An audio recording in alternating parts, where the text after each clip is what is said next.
I'm Spencer. And I'm Steve. And this is our Stranger Things Season 2 recap, episode number 4, Will the Wise. And we're doing it in 11 minutes, and time starts now. All right, folks, this episode starts right where episode 3 left off. The kids just saw Dart in the AV room. Suddenly, Will is back in the Upside Down. Beelines it out of school. Everything is dark. Turns around. The smoke monster is there. What does he do, Spence? So, of course, like he's running, and you kind of get this idea, like he's he's thinking about what Bob said, right, with Mr. Baldo from the last one, right? Freaking Bob. And so, Bob wants to be a good guy. Bob's trying to tell him, but man, this is the Upside Down, and this is Stranger Things. Nothing's gonna go right. He turns, he stands, he tells it to go away, and what does it do? The thing freaking goes inside of him, like, smoke, nose, mouth, red nose, eyes. It's going like in his tear ducts. I mean, that was freaky. Actually, that was pretty intense. I mean, I wouldn't want that to happen to me. Well, and then on the outside, so his mom is there and the boys are there, which they can usually kind of rouse him out of his flashback or his upside down phase. They can't. He's standing there, eyes rolled back. They're shaking him, and then Max gets there too, and she's thinking, "What is going on?" Right, because he's just like freaking out, right? So, I don't know what to think of this. Like, this thing kind of like just gets in him, and then it cuts away. And it's like, now we're back, we're back with 11, right? And she's in the house and she's pissed at Hopper. I mean, just pissed. And, he's knows she's angry. He's trying to talk to her. And then, of course, like he starts saying, friends don't lie. You left, you walked out, a mom and a kid saw a girl, I'm trying to keep you safe. Like he's freaking out. Like he's angry. And you get the sense like he's thinking like his daughter, right? Right. Because he's treating her like his daughter, and you could see like he's caring for her like he would his own child. Well, and I would say these are probably two of the most powerful like characters in the entire series, right? And so when they get in a scene together and go head to head, like it is pretty intense. And she does end up using her powers. Yeah, she starts throwing books and like knocking over bookshelves and like slamming doors and like blows out windows. I mean, you don't want to mess with this girl. She killed a demigorgon. I'm just saying. I could kill. Yeah. So Nancy and Jonathan, they go and they try to, I think, reach out to Barb's parents. Is that right? Yeah. So yeah, they go and they, I don't know, like it seems like they try to like they were talking about a plan, right?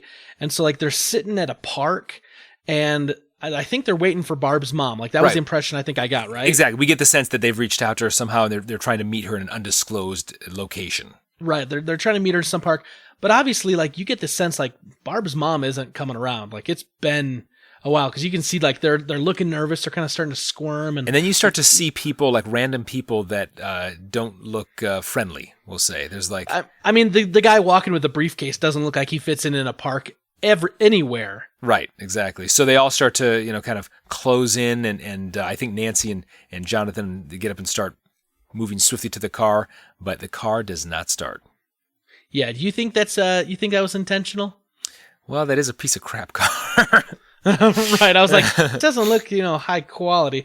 All right, so we cut back and we see that like Will's like hanging out at the house, except he's like laying down. He's still kind of like out for the count. But he's talking about being cold, right? Like the mom does like the thermometer, and like he's like 3 or 4 degrees colder than he should be. Right. Like that can't be a good sign. No. And it says, doesn't he say that he doesn't like, he likes it cold? Yeah, he said he likes it cold. Exactly. Like he's not talking about himself. Like the third person, right? And there's kind of like a trancey kind of vibe you're getting. I was getting from Will. Yeah. So now we flip back over, and we're back to Lucas and Max and Dustin looking for Dart, right? Dustin has Dart. Dart's like under his hat, but he's not trying to let the other guys know. I think Dustin like just wants this thing. Like he wants it to be something cool and special. I mean, Dustonius Polywagus. He wants that, and he wants something. He just doesn't want to come clean, right? I mean, you think about these characters. First of all, they're young. They're not probably too popular, and something in for a science kid, this is really cool to be able to discover something that's never been discovered before. And I think he talks about that, like this is a new species. So yeah, he doesn't want them to find it and surely kill it. Right. Speaking of killing it, when when they were going to put Will in the bathtub and like he starts freaking out saying that it's too hot because she says, I'm going to put you a warm bath. Like, did that make you feel weird? You're like, okay, well, he was something's sweating going on because he was sweating in front of the bath. And then he says it again. He's like, no, he likes it cold. So he and then he walks away kind of like in that trance, the kind of the emotional zombiness. Yes. Zombie boy, right? Freaky. I mean, kind of has that feel to it. Okay. Here's the cool thing. I'm liking Steve more and more every episode we're watching, man. You know, they have this like run in with like Steve and Billy, but it's in the shower and like Billy's like kind of got his arm up and is like leaning in. I'm like, this is weird. Like, what is going on here? Like, all these like, homophobe kind of like homoerotic, like almost like, you know, like, hey there, big guy. Obviously though, Steve's old buddies are no longer on his side, and you know, Billy's like, maybe I'm going to go after Nancy.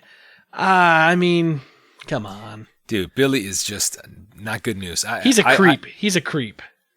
Yeah, he could maybe get eaten by a demogorgon or something like that. I'd be fine with that. I'm fine with that. He and his Bon Jovi-like hair and tight pants. I love how all the girls like, ooh, look at that butt, that tight jeans. Right. Yeah, the stonewash. Ooh. All right, so we get back to Nancy and Jonathan, and again, they are in trouble. So one of the guys that was following them comes and basically says, "Look, you need a lift," and it doesn't sound like it was a friendly gesture. No, I don't get an act of charity. No, I don't get that he's helping. It's the guy with the briefcase. Like the guy with the briefcase, right? Something's going on. Let me ask you this, Steve. So Will's freaking out, right? You know, he's got the whole hot cold thing. He's starting to talk in third person, and he says like he can't like talk about it, but his mom says like, hey, can you draw it? Because like he's like really been drawing more. What did you think when he starts doing all like the scribbling? It's freaky. It reminded me of like Close Encounters of the Third Kind when he's like making the mashed potato. That for me, yeah. Like, you know, like it was totally focused on that, but he's like scribbling like crazy fast. I also kind of got like a little bit of a Rain Man vibe. Like, you know, he's just like, you know, like he can't control himself. He's just like focused in on like one thing. Gotta watch Tetwapna. Right. Yeah. So it's just kind of crazy, right? You know, we go back into the AV room. Mike's calling this emergency meeting, right? He wants to get a hold of, Dustin and Lucas and kind of tell them like what's going on with Will. But they're like, he's determined though to keep Max out of the loop. Do you think keeping her out of the loop is a good thing or a bad thing at this point? I think it's probably a bad thing. I like Max actually. I think she's kind of like a bad A, and I think that that they could do well to add her to the crew. I think they're going to need some firepower. Right. Now the cool thing is like when they're sitting there, though, like these kids haven't played Dungeons and Dragons yet, but they're still kind of talking about it. So they kind of talk about like how Will is kind of gaining like, as I would say, like sight beyond sight, right? The Thundercats. Ooh, Thundercats. Right. Yeah, nice but he calls it like true sight. You know, it says like he can see like both hear and kind of see like the upside down vision, and they call it true sight. Right. What do you think? Do you think that's going to be useful? Do you think it's going to be bad? What do you think? Yeah, so I think that they're trying to explain what's going on with Will, and obviously as good friends trying to be on the positive. I think this is when Mike kind of thinks that there's some kind of connection between Dart and what's going on with Will. Right. So that's some foreshadowing. I think maybe we'll see what happens. I don't know. Maybe. Yeah. I mean, yeah. All right, so we go back to Hopper's house in the woods, and 11 is cleaning up from her what I would call a psychokinetic temper tantrum, right? Right.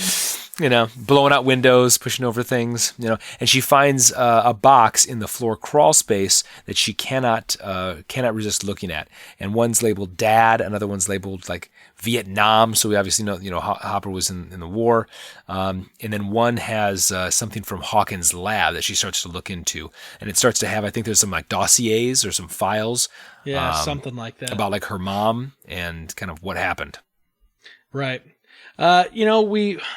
We see that like last scene where like Hopper comes back to the buyer's house and like they're looking at all the pictures and trying to like figure out what it is, and then like Joyce kind of starts connecting, and she's like, oh, maybe this is like a puzzle, and so they start putting it together and they're trying to figure out what it is, and then Hopper's like, it's vines, and I'm like, it's the pumpkins, exactly, like, it's these evil creepy pumpkins.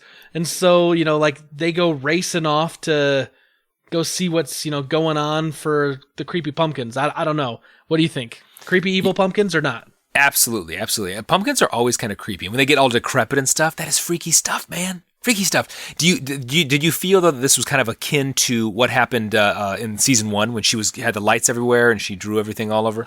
And I don't know. Maybe. Yeah. 11 goes searching for her mom in this episode. She's trying to find her. She's using her sight or whatever. But here's the cool thing. Like right at the very end of this episode, Dustin's little Dustonius polywagus, it's kind of having a familiar look to it, Steve. I would say a bit of Demogorgon-ish look to it. It opens its mouth and it has kind of that flowerish looking thing with all the little teeth. Freaky as crap. Right, and it's still like, it's kind of cool with Dustin. Like it's still friends, but who wants a Demogorgon for a pet? But he realizes now what it is, and he doesn't do anything about it. Nope, and you know what? That's kind of where that episode ended, and this is where we're going to end this one because we are out of time. Hopper falls into some vines, and we don't know what's going on.